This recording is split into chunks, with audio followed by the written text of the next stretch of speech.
Olá, pessoal. Então, aguardamos aí o horário, né? Vamos dar início, então, à quinta aula da disciplina Finanças Sustentáveis para Infraestrutura. Hoje, basicamente, a última aula de conteúdo, né? Na próxima aula, que é amanhã, nós teremos a apresentação dos trabalhos finais. Então, eu vou compartilhar a minha tela, um minuto.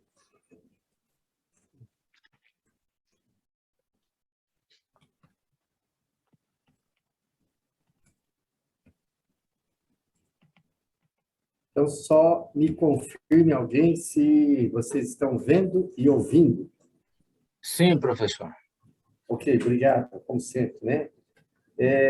Então, pessoal, vamos... A aula de hoje é a quinta aula, né, de conteúdo. E financiamento, né, sustentável da infraestrutura. E nós temos, assim, esses conteúdos aqui, né? Financiamento da natureza, financiamento das mudanças climáticas, financiamento, blended finance, ou financiamento misto, híbrido, né? Project finance, de energia renovável, parceria público-privada. E eu coloquei em vermelho aqui, ó, fintech e as finanças sustentáveis e blockchain. Obviamente, precisaria de uma aula só para cada um desses tópicos, né? Mas como foi indicado no curso original, lá, aquele mais completo, né, que são 8 aulas, eu coloquei alguns slides para vocês terem alguma noção, né? Então, vamos lá. E nós vamos começar com vídeo. Então, vamos lá.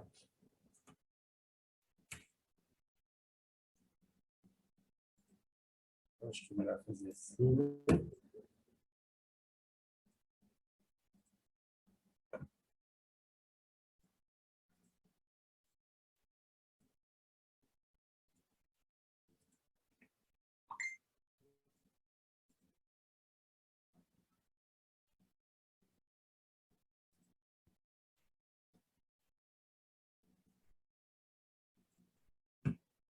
Vamos deixar assim. Encountered some of the world's most remarkable. Over the course of Vocês my estão life, vendo e ouvindo? I've encountered some of the world's most remarkable species of animals. Only now do I realize just how lucky I've been. Many of these wonders seem set to disappear forever. The UN panel of experts has found that 1 million animal and plant species face extinction. It is worse than expected. This is happening much faster than we've ever seen before. Today, we are the asteroid that's causing many, many species to go extinct simultaneously. The evidence is that unless immediate action is taken, this crisis has grave impacts for us all. We're not just losing nice things to look at, we're losing critical parts of Earth's system. And it's threatening our food, our water, our climate. We're encroaching further and further every day into wildlife habitat, and that drives emerging diseases. If we carry on like this, we will see more epidemics, as bad as this, and some of them could even be worse. It's never been more critical for us to understand what is driving this crisis. Scientists have identified the key ways in which we humans are destroying the ecosystems on which we depend. There are many ways to remove pieces of the puzzle. The most obvious way is to kill something, and we do a lot of that. We're talking about millions of animals being snatched from the wild, from thousands of species. We have massive and widespread overfishing. We're completely destroying the natural balance of fish in the world's oceans. When I was a kid in the 1960s, there were 3 billion people in the world. And I'm now probably going to see it actually reach, 9 billion in my lifetime, which is pretty startling. Population growth is much, much higher in the developing world than in the developed. But it's problematic to just talk about population because there are two things which are going on. It's population, but it's also consumption. And in terms of impact on the planet, What's much more important is the growth in consumption levels. And these are far higher in the developed economies. While in a country like the United Kingdom, we have some very strong laws on how to reduce pollution, we do have to realize we're no longer a major industrial country. Most of the things that we actually use are produced abroad in countries where the laws can be non-existent. So we are simply moving our footprint on destroying nature to another country. Many people imagine there's this untouched wilderness because they see it on their TV screens. But the reality is, there's really not a lot of wild left out there. We've converted 75% of the land that is not covered by ice. 3/4 of the terrestrial surface has been changed. A lot of it just to feed one species.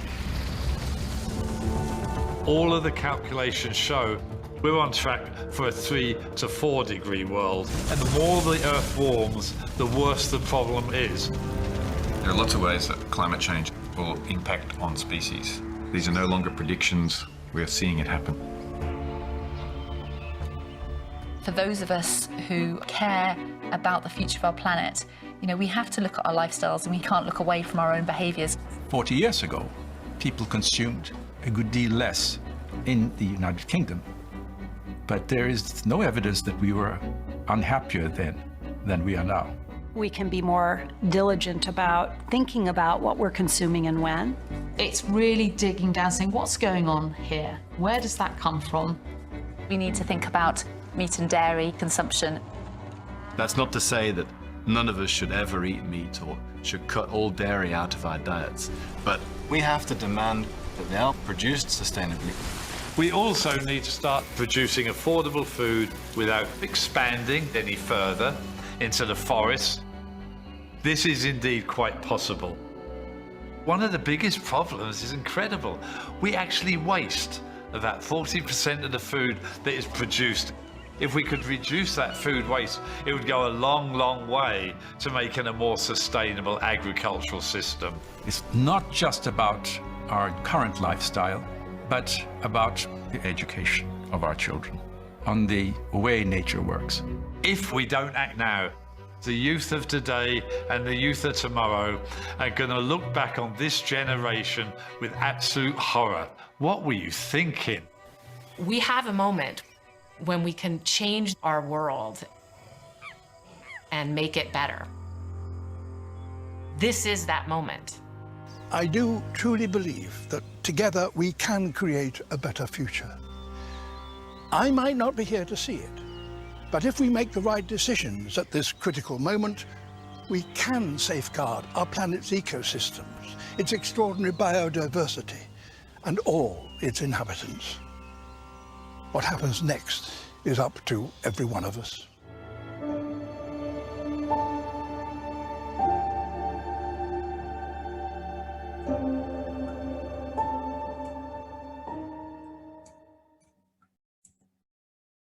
Ok, pessoal, então vamos dar início aí aos slides, né? Todos conseguiram ver o vídeo, né? Foi um pouco tanto chocante, né? Então vamos começar com a primeira parte, que se refere ao financiamento da biodiversidade, né? Financiando a natureza. A primeira vez que nós tivemos contato com esse slide, o material, ficamos aqui minutos, né? Uns 15 minutos, discutindo sobre o Brasil. Acho que não precisa tanto tempo, né? Mas o Brasil é, sem dúvida, o país com a maior biodiversidade do mundo. Acho que nem todos os brasileiros têm essa consciência, né? Os estrangeiros têm isso de forma bem evidente, né? E os números são grandes, né? Com mais de 116 mil espécies de animais, mais de 46 mil espécies de plantas, né? Nós temos a floresta amazônica, que é bem conhecida. Nós temos a Mata Atlântica, ainda que sobrou um pouquinho aqui no Brasil, né? 5%. E temos o Agreste também, que é um grande sumidouro de carbono, né? E no caso da Amazônia, é a maior floresta tropical úmida do mundo, né? Do Pantanal. Temos o Pantanal também, né? A maior planície de inundação mundial. Então, realmente, em termos de riquezas naturais, o Brasil é um paraíso, né? Eu coloquei aqui, só para relembrar a primeira aula, que nós mostramos o balanço contábil das nações. Então, você vê que nós fizemos o balanço contábil do mundo, e apenas 2 países têm saldo superavitário, patrimônio líquido positivo, né? Ou ele tem um ROI positivo, né? Um ROI. É o Brasil e a Rússia, né? No caso, o Brasil aqui, basicamente por causa da biodiversidade. Tá? Então, o que se tem questionado bastante é como dar valor à natureza, né? Nós vamos chegar no momento que os serviços ambientais gratuitos, eles serão cobrados, né? O pagamento por serviço ambiental. Então, com esse levantamento da Science, né? Dos 18 serviços ecossistêmicos, né? Nós temos aqui do lado direito, 14 estão degradados, é o que estão aqui, né? Em vermelho aqui, ó. Depois vocês podem analisar com calma, né? Apenas os serviços ligados a benefícios materiais estão aumentando, né? Energia, comida, materiais, assistência, né? E basicamente, os 14, eles estão decrescendo. Enquanto o PIB mundial per capita aumentou em mais de 60%, né, nas últimas décadas, o estoque de capital natural per capita diminuiu 40%, prejudicando o crescimento econômico e principalmente o bem-estar futuro, né? Os bens e serviços da natureza estão se depreciando a um ritmo acelerado. Na primeira aula, nós mostramos a taxa de depreciação do PIB, né? Então, o Brasil, ele tem uma taxa de depreciação positiva. Por quê? Porque solda um saldo positivo. O que ele emite de CO2 no cenário de descarbonização da economia, ele tem um saldo positivo, né? O que absorve é maior do que o que emite, diferentemente da maioria dos países, né? E como financiar a natureza, né? Qual a lacuna? Quais são os valores, né? São valores enormes, né? Olha aqui, ó, 967 bi. Esse é o objetivo. E o que existe, ó, 143. Né? E quais são essas necessidades? Diversas, né? Agricultura, infraestruturas naturais, né? E aqui tem uma parte bastante relevante para a biodiversidade, né?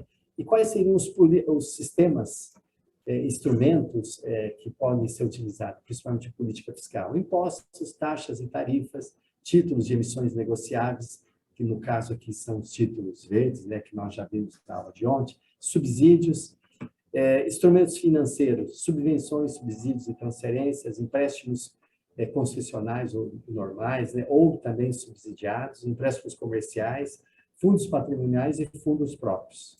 Tá? Não esqueçam de preencher a frequência. E no caso do Fundo da Amazônia, ele é um fundo patrocinado pelo governo, né, que arrecada fundos, doações, né, para investimento em combates e monitoramento do desmatamento, bem como para o projeto que promove a conservação e uso sustentável da Amazônia. Ele é administrado pelo BNDES, no caso lá, eu já citei na aula passada, a Fundação Amazônia Sustentável, que nesta semana ganhou o prêmio de a melhor e maior ONG ligada à Amazônia, né? E ela já recebeu outras vezes, né? E o governo do Amazonas, juntamente com o ex-secretário do Meio Ambiente na época, se reuniu e chegou à conclusão que o governo não tinha condições de administrar adequadamente, né, de forma eficiente e eficaz, né? Aí criaram a Fundação Amazônia Sustentável, com recursos do governo, com recursos de doações, né, e principalmente esses fundos, né, que vêm de fora, vem dinheiro da Noruega, né?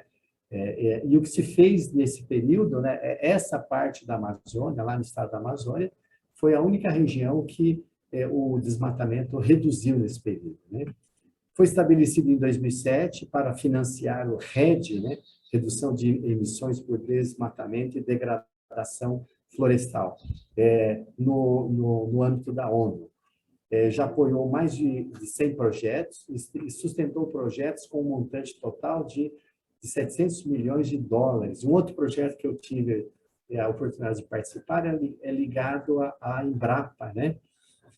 Monitoramento de satélite, num projeto que eles criaram um aplicativo, através de satélites, eles conseguem mapear as pequenas propriedades agrícolas e dar consultoria do que plantar, como produzir, né? Um pouquinho de gestão, né? E com aplicativos no celular dos filhos dos proprietários, né?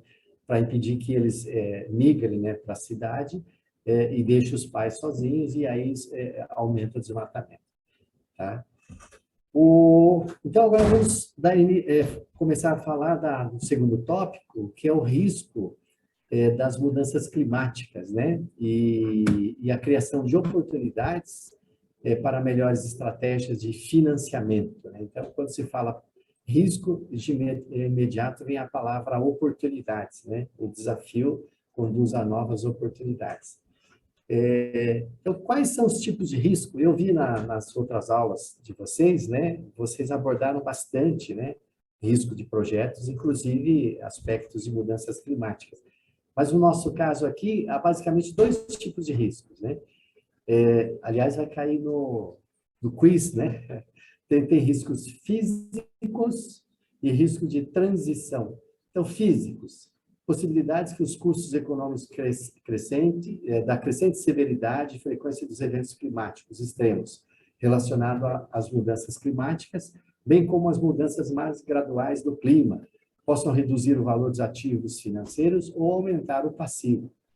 Tá? E o segundo tipo é o risco de transição. Ele está relacionado com o processo, né, de ajuste para uma economia de baixo carbono, que é o nosso caminho, praticamente não tem outra alternativa. Né? E quais são os principais riscos físicos? Aumento, impacto de 2 a 20 vezes o nível atual, né? Esse é o risco, né? Principalmente aquelas mudanças abruptas, né? Que os atuais sistemas de computadores, os modelos, acabam não conseguindo prever. Né? Espacial, em relação aos riscos climáticos, manifestam-se localmente, não estacionários, preparados para um mundo em constante mudança, não linear, os limiares do sistema são violados.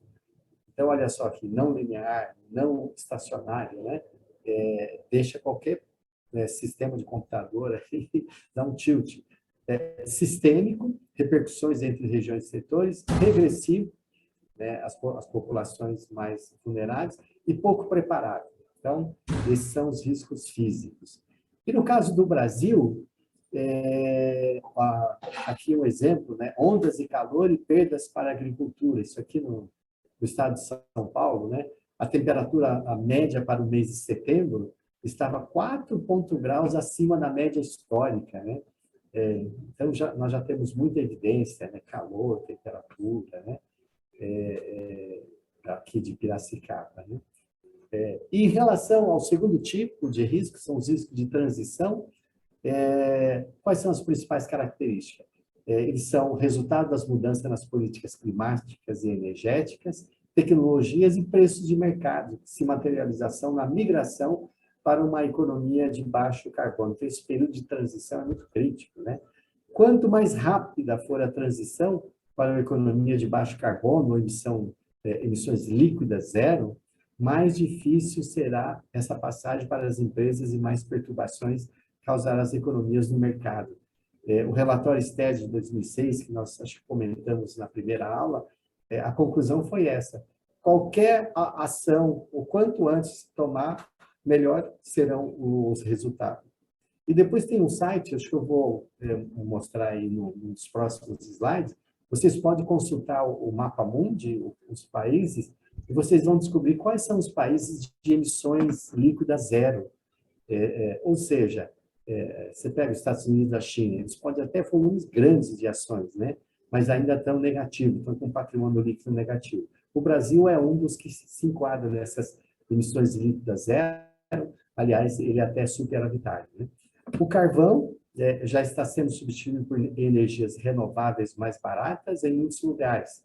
O petróleo e o gás provavelmente serão os próximos. E como a gente viu também no caso lá do Ford, do inventor da lâmpada, né? o descobridor da exploração do petróleo, né?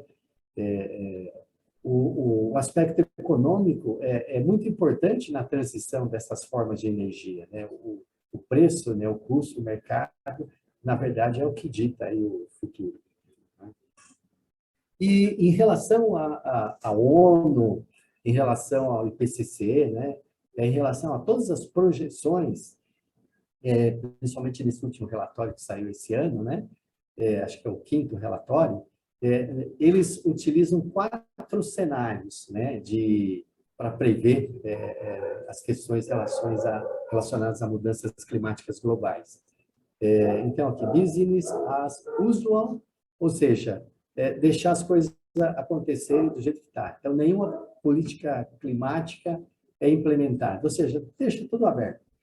A segunda são as políticas atuais, ou seja, do jeito que está. Então, o mundo, por exemplo, o Brasil é signatário do Acordo de Paris, 193 países são, né? O Brasil tem já ações no sentido de reduzir as mitigações, aumentar a mitigação e adaptação, né? O terceiro é o Acordo de Paris, então, se der certo, né? se atingir o resultado. E uma quarta alternativa, cenários desses relatórios, é uma ação forçada, que eu acho que é possível acontecer.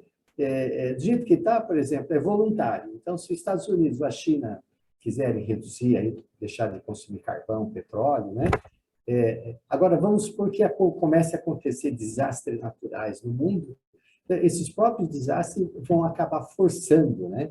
Então, desses 4 cenários, olha aqui na direita, pessoal. Então, quando a gente lê o relatório, então, olha o primeiro cenário aqui, né? Business as usual. A temperatura, ele vai de 4,1 a 4,8 graus, a quase 5 graus, né? Que é danoso, né? Segundo as explicações do cientista, né? As políticas atuais, ele vai a temperatura até o final do século, a partir da metade do século, né? De 2,8 a 3,2 graus, né? Nesses 2 primeiros cenários, muitas coisas são irreversíveis, né? O amarelinho aqui é o Acordo de Paris, né? E o azul, né? Então, o objetivo é chegar a 2, mas os próprios cientistas já verificaram que ele é insuficiente. O Acordo de Paris ele tem que ser renovado, né? Ele é uma continuidade do antigo Acordo de Protocolo que encerrou agora, o de Kyoto, que encerrou em 2020, né? Então, é provável que tenha que ter um reforço. E a forçada, digamos aqui, é tentar limitar entre 1,5 no máximo 2,7. Então, esses são os cenários. Ou seja, não tem nenhum cenário tranquilo, ou seja, não temos risco, né? E a consciência do planeta, de todas as pessoas, é bem forte sobre isso. E agora, acho que nós temos um exercício, pessoal. Então, peguem os seus celulares, vamos escanear, né? Esse QR Code. E vocês vão responder, né? Na sua opinião, pessoal, né? Qual o cenário irá acontecer em meados desse século? Então, aí nós temos os 4 cenários, né? Desde o menos ruim até o mais ruim, né? Então, responda. Viu, professor? Oi? Está me ouvindo? Tá, né? Estou ouvindo, José. Olha, volta e meia, eu acho que as coisas, todo mundo vai se conscientizar, né? Outra hora eu penso como aquele cara que escreveu aquele livro lá chamado Gaia, né? Que a Terra é uma espécie de galinha, é uma mãe protetora, né? Certo. Só que, na opinião dele, nós detonamos um processo que levaríamos, sei lá, anos e anos para poder se iniciar. Então, nós aceleramos certo. isso.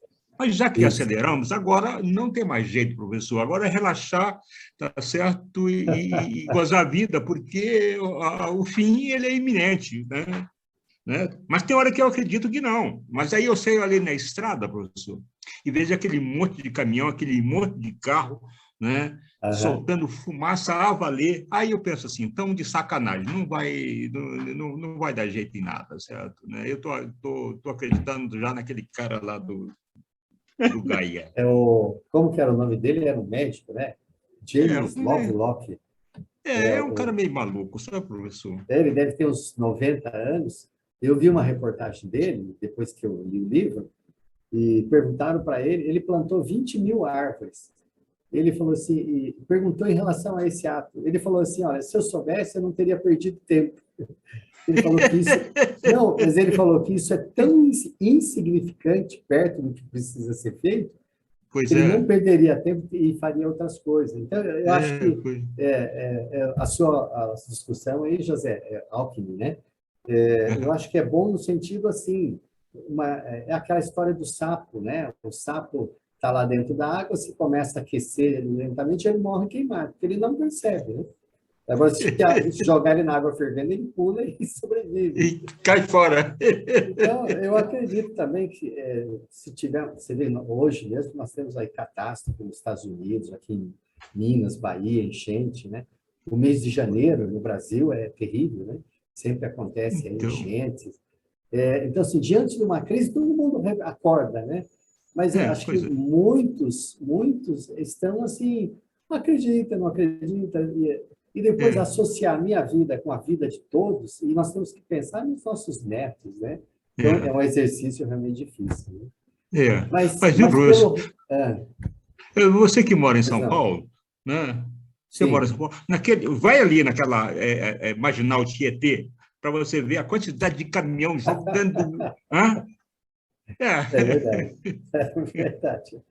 Eu fui para a USP aí depois da pandemia, e tem gente que olha e mede a economia pelo movimento de caminhão de manhã. Então, mas você vê que, na opinião de nós aqui dessa turma, né, nós não estamos otimistas, não, né? Você viu que aí 2 graus, no mínimo, aí, né? A gente tem que se preparar para isso. Ainda bem que vocês de infraestrutura estão aí preparados para trabalhar. Né? Ô, professor, Oi. Pegando a deixa aí no que vocês estão comentando, outro dia eu vi uma palestra, boa tarde, eu vi uma palestra sobre ESG, né? E a professora estava falando do sucesso do protocolo de Montreal. Foi aquele protocolo que substituiu os gases que danificam a camada de ozônio. Então, toda vez que a gente...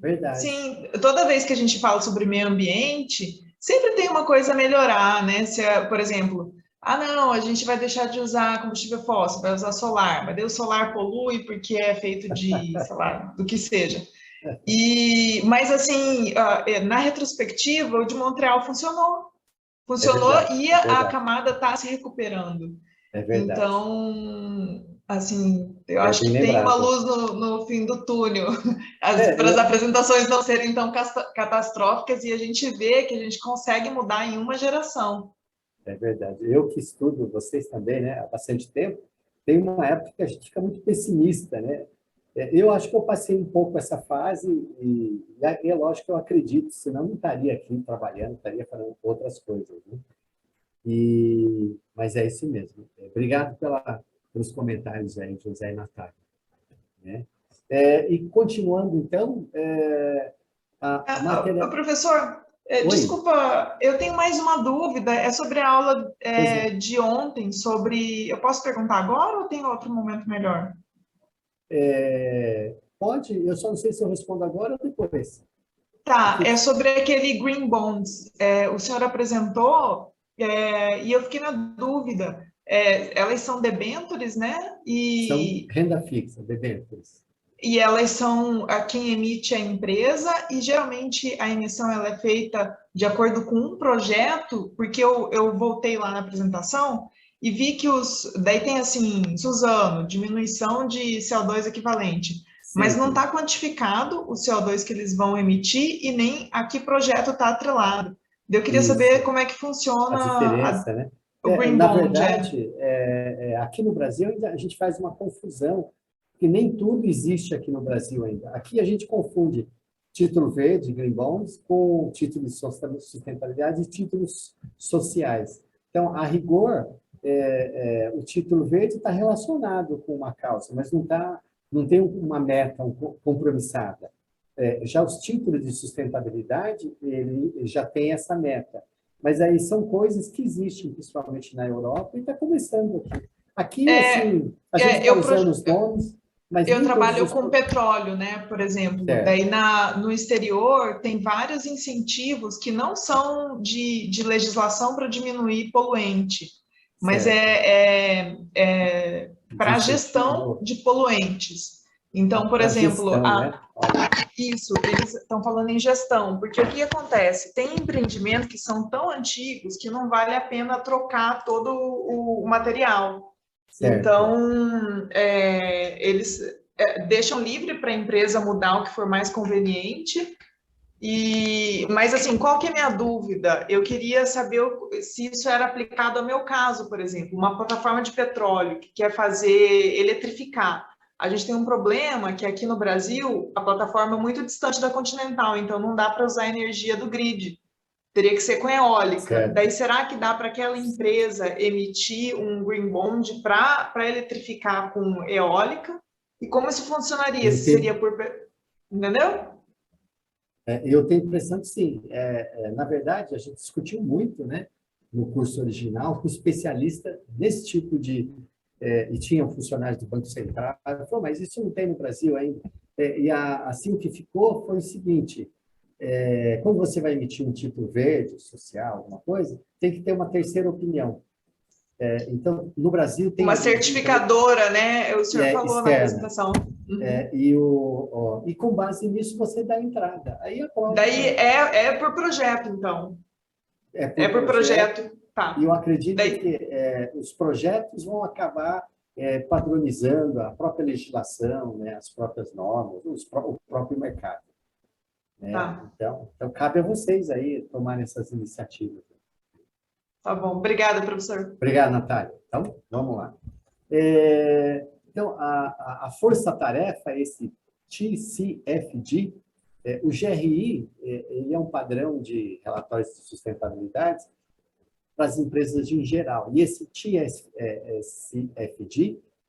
tem na bibliografia de materiais aí, é ligado a instituições financeiras. Então, ele também fala das mesmas questões, né?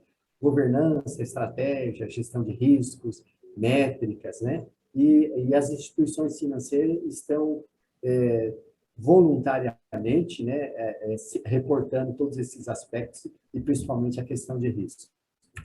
Tá? No setor público, a gente poderia ficar aqui horas discutindo isso, né? É uma abordagem estruturada, né, para formuladores de políticas públicas. Então, aqui, ó, redefinir a visão econômica. A visão é responsável pelas mudanças climáticas e seus impactos na economia.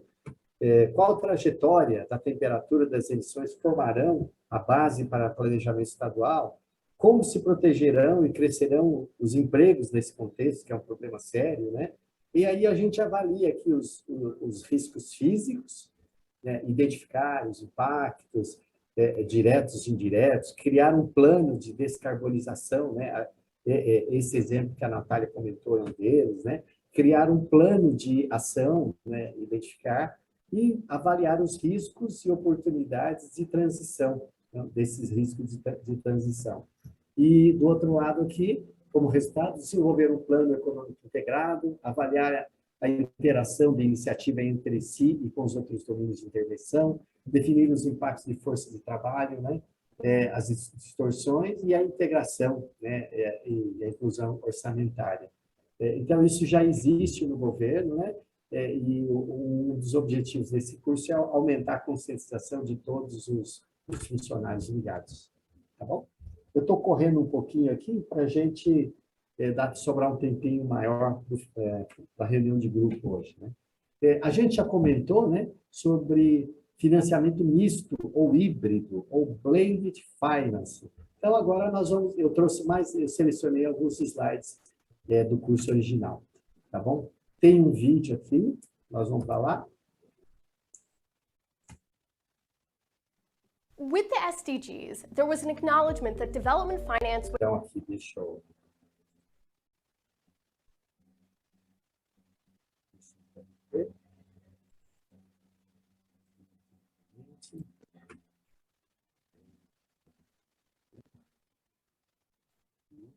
O som já está compartilhado. O custo aqui, né? Foi uma legenda para quem às vezes não tem tanta prática, né? No caso aqui, tem que ficar forçando. Então, aqui. SDGs, there was an acknowledgement that development finance would have to go from billions of dollars to trillions of dollars. And the way to do that would be to bring in private capital. Enter blended finance. Blended finance. Blended finance. Blended finance. Blended finance is the future of development. So you've probably heard the term blended finance. Blended finance is the use of public and philanthropic capital to catalyze private investment in developing countries around key development priorities. While blended finance is sometimes defined differently, it typically has three key characteristics. The investment has to have a financial return, the investment has to seek to achieve a key SDG or other development challenge, and the money coming from those public or philanthropic donors has to be truly catalytic, meaning that the private sector would not have come in without it. One example is the Global Financing Facility, launched in 2015 to support Every Woman, Every Child. This is a rather large facility with a large number of partners all working to find creative financing solutions that leverage public, philanthropic, and private investment to address issues around maternal, child, and adolescent health. So while there are these examples, there are also emerging concerns about how these often complex deals are structured and how you could get them to the scale needed to achieve the SDGs, among other issues. To help address some of those concerns, last year, the OECD released a set of guiding principles around blended finance. The non-binding principles said that blended finance should be rooted in a development rationale, should mobilize private capital, should take into account the local context, should look to effective partnering, and should be sure to monitor for the effectiveness and transparency of development outcomes. So while there's excitement around the potential of blended finance, these deals are difficult to structure. And if they're not structured properly, they can run into problems, including distorting markets. There are also concerns about the development impact of blended finance deals and ensuring that there is both a financial and a development additionality. Transparency and measurement requirements are key. It seems like blended finance is here to stay. But for it to grow, a few things need to happen. A 2017 report from Convergence offered a few suggestions. First, donor organizations need to fully understand blended finance. They also need effective metrics for measuring additionality, value for money, and leverage. And multilateral and bilateral development finance institutions need to take on more risk in their investments. Blended finance has the potential to bring in much needed funding for the SDGs, but a lot needs to happen for it to get there. Here at DevEx, we'll continue to report on blended finance, so stay tuned for more coverage.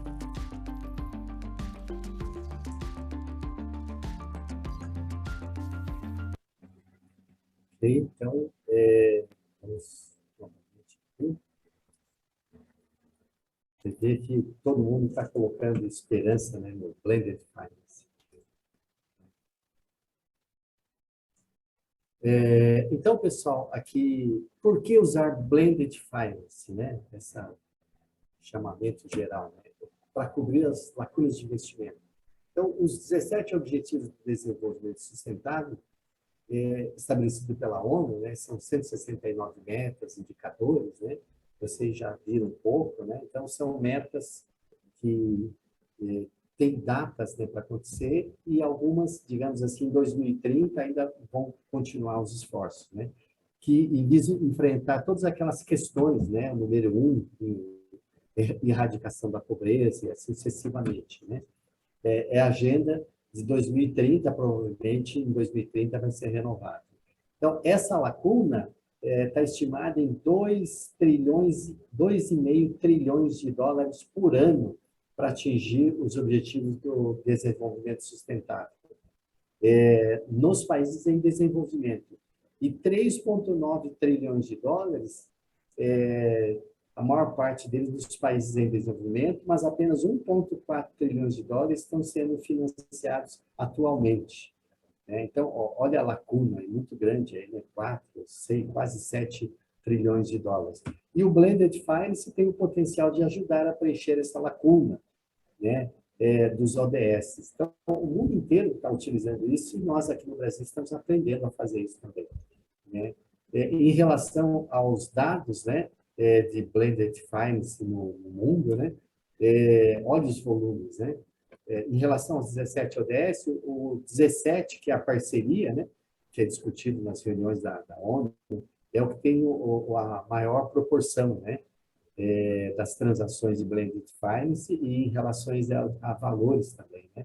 Depois vem aqui o 8, ODS 8, trabalho decente, indústria. O número 1 é a erradicação da pobreza, né? Está aqui em cima também. Então, aqui tem todos os ODS. E aí tem, se alguém se interessar, tem as indicações bibliográficas, vocês podem se aprofundar. O mercado global também, esse é o comportamento, né? Você viu que um pouco antes da pandemia aqui caiu um pouquinho, mas os números são crescentes. A distribuição das operações por setores, né? Então, olha aqui, a energia, né? Energia, serviços financeiros, a infraestrutura aqui é forte, né? A agricultura também. E por tipos, né? Capital concessional, empréstimos como garantia, estágio de projeto e subvenções, né? E fundos de assistência técnica. Em relação aos tipos, né? Instrumentos de investimento. Então, mezanino, geralmente está ligado com o uso de capital próprio de terceiros. Etapa de semente, o equity, né? De longo prazo, equity, capital próprio, instituições e ações, né? Dívida, que são financiamentos, outros como instrumento de garantia, né? Então, ele está sendo utilizado no mundo e nós vamos aprender aqui no Brasil também. Os beneficiários, as médias e pequenas empresas, desenvolvedores de projetos, instituições financeiras, pequenos negócios, né? Baixa renda, mulheres, né? Então, esses projetos de Blended Finance estão sendo utilizados, né? Se vocês olharem no site da Convergence, né? Tem na bibliografia, tem todos esses dados, né? E muito mais, tá? Os princípios do Blended Finance da OCDE, né? Primeiro, ancorar o BF a uma lógica de desenvolvimento, né? Número 2, projetar o BF, Blended Finance, para aumentar a mobilização das finanças privadas. Número 3, adapta o BF ao contexto local, né? Isso que já está ocorrendo aqui no Brasil. O 4, foco em parcerias eficazes para o Blended Finance. E o 5º, monitorar esses projetos de Blended Finance, visando a transparência nos resultados, é mais ou menos o que vocês viram no vídeo, né? Como se mobiliza a ação através dos investidores, intermediários, que vão até os projetos, né? A gente já viu um pouquinho disso no vídeo, nos anteriores. Algumas fontes de capital internacional, então aqui são exemplos, né?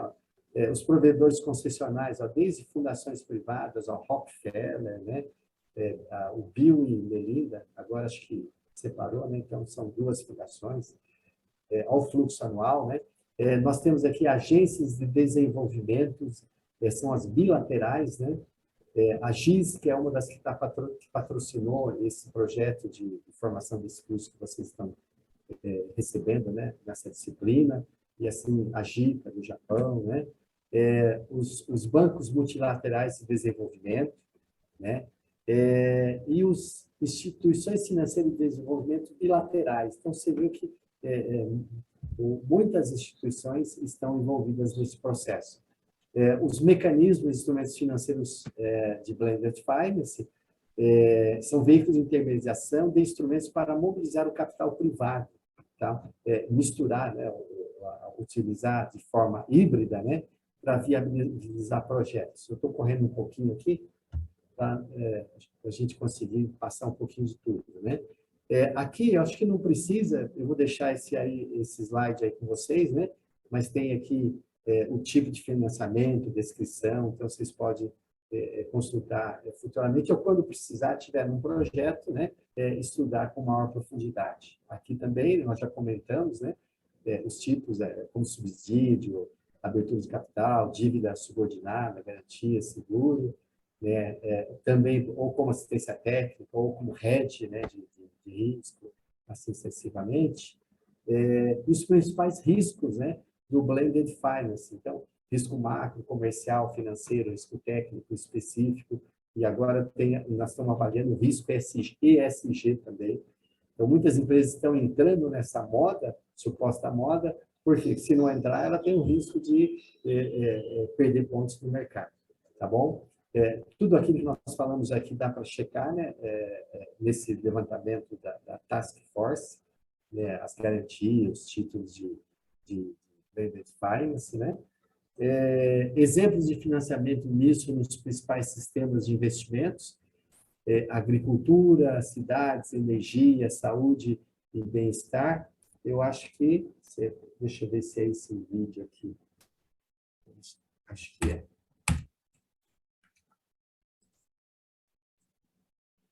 Nós vamos passar um vídeo aqui para vocês.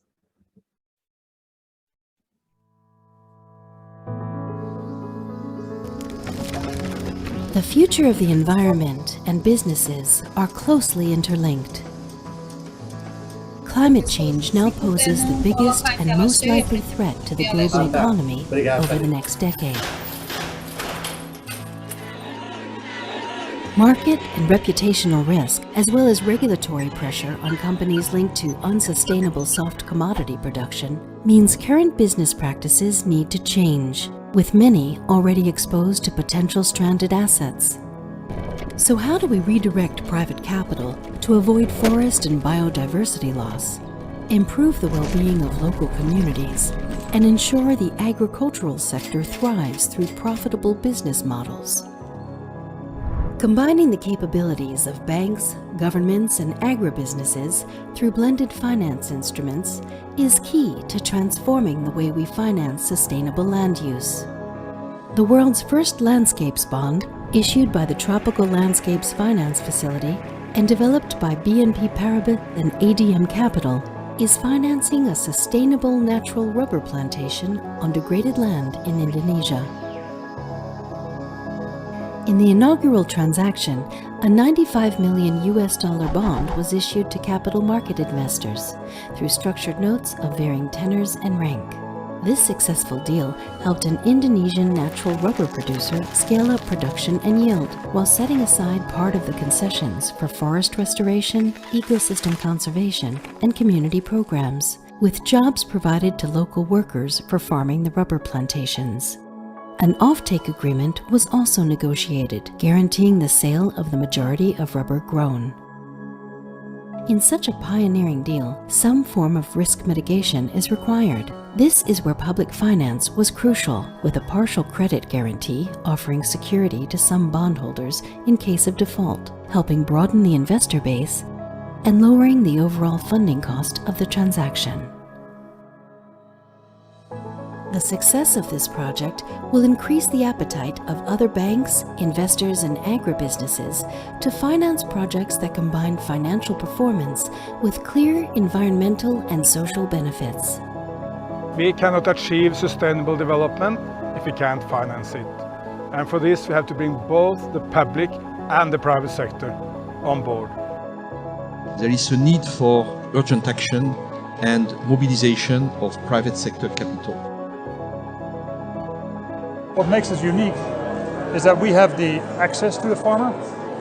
And UN Environment gives us the possibility to provide extra incentives for the farmer to change his behavior day to day. These and other successful blueprints can then be replicated across the agricultural and financial sectors, reducing the levels of public finance required and turning sustainable agriculture into an investable business proposition.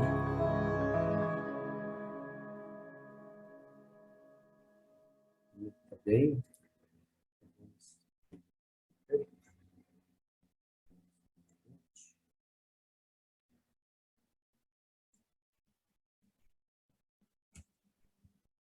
Então, mais um vídeo, pessoal, tá bom?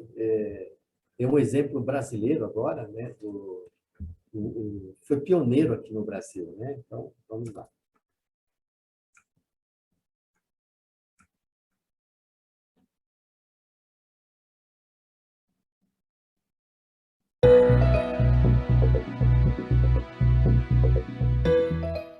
A gente está aqui no Polo de Tecnologia, em Florianópolis.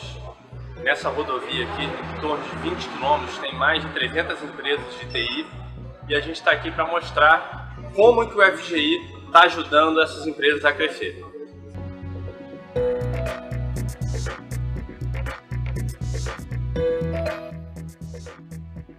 Florianópolis é um município que abriga mais de 600 empresas da área de TI. E com isso tem uma relação, no mínimo, engraçada ou até estranha para a maior parte do país, onde nós temos mais empresas de software do que padarias. Nós conhecemos o FGI através do BRDE, que permitiu que várias empresas tomassem conhecimento que era possível ter garantias que não fossem necessariamente garantias do mundo real para fazer projetos que são absolutamente intangíveis. São soluções que dão impacto nas empresas, mas você não consegue entregar nada sólido, a não ser uma solução de serviço que vai torná-las melhor. Nas empresas de tecnologia, é comum esse processo de busca por novos investimentos, principalmente para projetos novos. E nesse processo, o Fundo Garantidor foi de extrema importância. Como uma empresa de base tecnológica, nós não temos muitos ativos e precisamos de instituições que acreditem no futuro do nosso projeto, no nosso fluxo de caixa projetado. E foi nesse sentido que o Fundo Garantidor foi essencial, em trazer esse recurso para o projeto que foi executado e está no mercado e vem sendo um sucesso. Quando o banco foi incluir essa ferramenta de garantia dentro da nossa estrutura de política de crédito, o banco ele decidiu ser bem comedido na utilização dessa ferramenta. Por quê? Nós colocamos bem presente dentro da nossa área técnica do banco que o FGI ele não é um fundo para mitigar riscos, ou seja, uma empresa que eventualmente tem um risco maior que outra empresa, eu vou utilizar agora o fundo garantidor para minimizar esse risco de mercado ou risco de gestão, algo parecido. Não, nós colocamos, ficou bem claro na política do banco que o FGI ele deve ser utilizado tão somente para suprir a ausência ou a deficiência de garantia de um projeto bom. O produto que nós estamos desenvolvendo com o apoio do BNDES, esse ano já representa 15% do volume total de vendas, num ano que a empresa está crescendo no seu volume total 40% no referente a 2014. Mesmo no mercado de crise, o setor de tecnologia é um mercado que tem crescido 2 dígitos nos últimos anos e a Pixel não está diferente nesse mercado.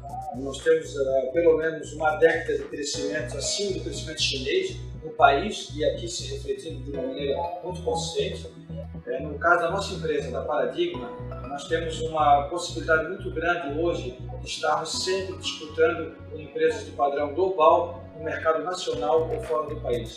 Sem um investimento que nos garanta a transformação de ideias, de soluções de replicação, seria inviável. E através do Fundo Garantidor, iniciativas como essa, permite que empresas como a minha empresa, a Paradigma, consigam trabalhar com intangíveis e gerar valor, gerar riqueza. E essa combinação entre recurso, uma visão estratégica do modelo diferenciador e a capacidade de transformar educação, conhecimento e inovação é o que pode mudar de fato a vida das empresas, a vida da sociedade e um país melhor.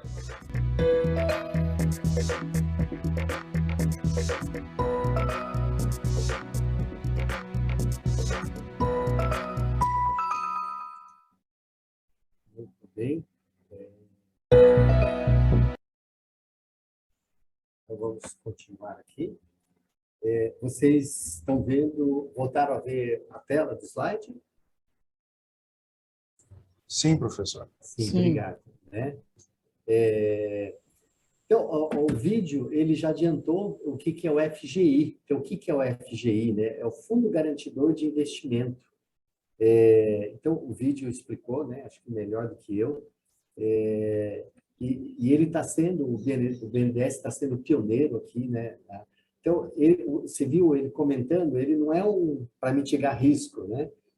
Mas uma pequena empresa, por exemplo, quer fazer um empréstimo que normalmente ela não teria condições, né? Ou pelo balanço, ou pelo capital, ou por garantia, ele faz aquele projeto, não no BNDES, ele faz na agência que ele tem conta, dá entrada, né? E se tiver um apelo social, ambiental, né? Melhor ainda, e aí submete tudo eletronicamente para o BNDES. O BNDES, geralmente, no dia seguinte, ele dá a resposta e já libera. Então, ele está por detrás da garantia na instituição financeira, né? Então, por isso que é um fundo garantidor, já existe na prática aí, e vocês viram lá o volume de serviços também, né? Aqui, acho que nós já vimos, né? Acho que são muitos vídeos. Professor, se me permite tirar uma dúvida, esse fundo garantidor, então, basicamente, é uma atuação do BNDES para garantir a liquidez do setor financeiro que vai investir nos projetos de desenvolvimento. Perfeito. É isso, né? Perfeito. Então, você vê que não é o 20 quilômetros. Esse aqui já foi. Não é o BNDES emprestando direito, mas ele está por detrás, ele está fomentando que os bancos comerciais de investimentos, depois dele, façam o financiamento direto, principalmente para os pequenos e médios empresários. Mas nesse Tem caso... valor máximo de financiamento, professor? Tem valor máximo da garantia desse investimento? Olha, eu não tenho os detalhes aqui. Eu posso até verificar mais materiais, né? Mas se vocês entrarem direto no site ou do BNDES ou de qualquer banco, então FGI, já tem todas as condições. E eu já vi projetos assim grandes, né? Relativamente grandes, né? Então, você vê que está começando aqui, né? Imagina essas ações para outras linhas, né? Então, realmente, tende a alavancar, né, o processo de fomento, né, de financiamento das ações necessárias no nosso país. Então, não é um empréstimo direto para a pessoa jurídica, é um empréstimo direto para o sistema financeiro. Digamos assim, você é uma pequena empresa ou uma média, você vai na sua instituição financeira e propõe e faz o pedido de empréstimo. Em condições normais, você talvez não tivesse condições de ter aprovação. Só que você submete por o BNDES ele entra como garantidor. Ele é uma garantia. Então, ele está viabilizando essas operações no mercado financeiro. Ah, entendi. Então, ele é risco, né? Ele minimiza o risco do empreendimento. Eu entendi assim também. Mas você viu será que o rapaz do vídeo lá? Oi. Será que o BNDES não está entrando também numa lacuna que a gente tem de falta de padronização e de avaliação desses projetos? É que você pega, por exemplo, o BNDES, né? Os recursos são limitados. E os bancos de financiamento e investimentos, talvez eles não tenham incentivo para assumir mais riscos, né? Então, o BNDES está entrando nessa parte. A gente questionou lá o pessoal do Banco Central na nossa primeira turma. Então, o BNDES ele vai acabar até assumindo os primeiros prejuízos. Então, se tiver inadimplência, esse fundo vai garantir um certo Então, mas se a gente parar para pensar, por que eles estão tendo que fazer isso? Eles estão tendo que fazer porque os relatórios não são automáticos. A gente não tem nem forma de avaliar se aquele incremento de ganho ambiental está sendo feito. Então, talvez agora no começo eles estejam entrando, né, por, sei lá, o BNDES é o governo, né, assumindo que vale a pena investir nesse tipo de projeto. Então, daqui a pouco, quando... Desculpa, isso mesmo. Não, eu agora entendi quando falou padronização nesse sentido. Perfeito, perfeito. Pode continuar, Natália. Não, era só isso mesmo. Ah, tá bom. Que eu sinto falta também dessa padronização e dessa certificação. Porque a gente, como ainda não tem um mercado consolidado de carbono, de quanto vale o carbono, e e se o projeto realmente vai evitar aquela emissão, enfim. Perfeito. Lá na FEA USP, nós temos a disciplina de relato integrado de sustentabilidade. E agora estão exigindo a certificação, né, a espécie de auditoria dos relatos integrados. Não tem ninguém para fazer. Tem aluno que já está fazendo. Monta lá com alguns grupos, né, já tem pelo menos o conhecimento básico, já estudou bastante a norma, né, e eles estão começando a fazer esse tipo de trabalho. Mas você viu quanta coisa boa, né? Que tem um incentivo para mudar o próprio sistema financeiro, né? Então, vamos lá. Então, para encerrar essa parte de Blended Finance, no curso tradicional, nós tivemos uma aula só sobre isso, né? Então, aqui, por isso que eu corri um pouquinho, né? Resumindo, as estruturas sugerem ser a melhor ferramenta de apoio para acelerar o financiamento das mudanças climáticas, né, e dos ODS, trazendo os atores privados, públicos e também filantrópicos, por isso que é misto, né, para a mesa. Então, junta todo mundo lá. O esforço cooperativo entre as diferentes partes será um fator-chave para apoiar a realização das metas do desenvolvimento sustentável. Estão todos envolvidos numa grande causa, né? E é o principal instrumento financeiro para trazer o capital privado para o desafio climático. Tá? Então, assim, imagina, o dinheiro que está no mercado ele vai sendo canalizado e com os mesmos rendimentos, né? E o fator risco, que é a grande dificuldade no mercado de crédito, sendo distribuído dessa forma, né? Então, você vê que lá fora todos falam, né? Blended Finance. Aqui, o BNDES começou com essa iniciativa, né? Então, é muito legal isso.